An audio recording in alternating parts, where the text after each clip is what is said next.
The complete works of Swami Vivekananda, My Plan of Campaign, an address by Swami Vivekananda in Victoria Hall, Madras in 1897, Part 2.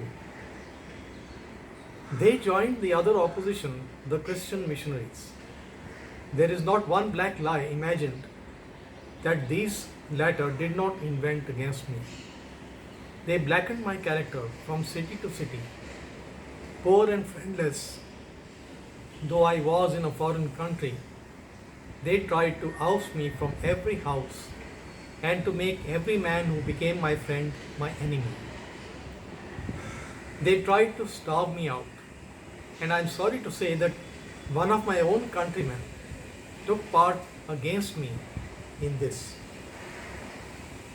He is the leader of a reform party in India. This gentleman is declaring every day, Christ has come to India. Is this the way Christ is to come to India? Is this the way to reform India? And this gentleman I know from my childhood. He was one of my best friends when I saw him. And I had not met him for a long time. One of my countrymen. I was so glad, but this is the treatment I received from him. The day the parliament cheered me, the day I became popular in Chicago, from that day his tone changed. And in an underhand way, he tried to do everything he could to injure me. Is that the way that Christ will come to India?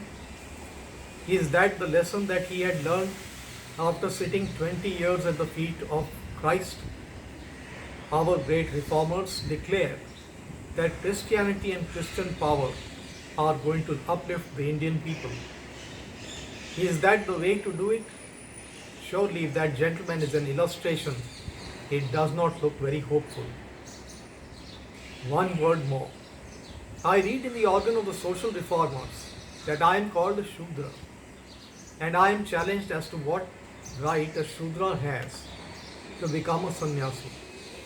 To which reply, I trace my descent at one whose feet every Brahmin lays flowers when he utters the words, and whose descendants are the purest of Kshatriyas.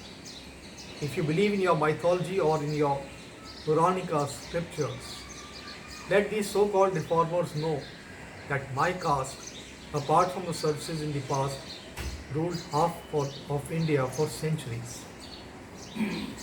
If my caste is left out of consideration, what will be there left of the present day civilization of India? In Bengal alone, my blood has furnished them with their greatest philosophers, the greatest poet, the greatest historian, the greatest archaeologist, the greatest religious preacher. My blood has furnished India with the greatest of our modern scientists.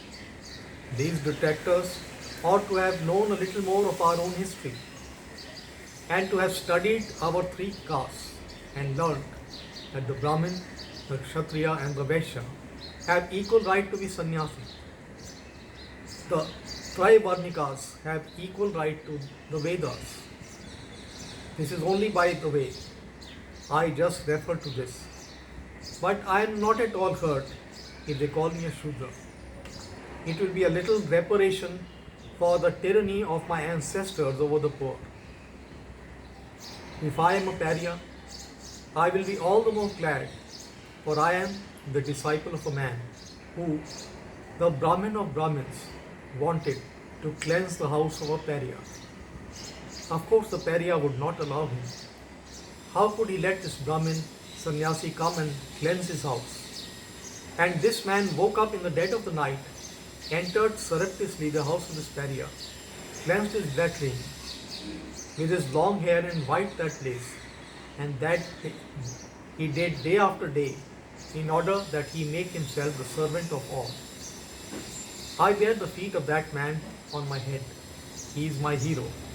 That hero's life I will try to imitate.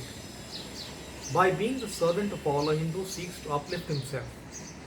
That is how the Hindus should uplift the masses, and not by looking for any foreign influence. 20 years of Occidental civilization brings to my mind the illustration of the man who wants to starve his own friend in a foreign land simply because this friend is popular, simply because he thinks that this man stands in the way of his making money. And the other is the illustration of what genuine orthodox Hinduism itself will do at home. Let any one of our reformers bring out that life ready to serve even a barrier, and then I will sit at his feet and learn, but not before that. 1 ounce of practice is worth 20,000 tons of big talk.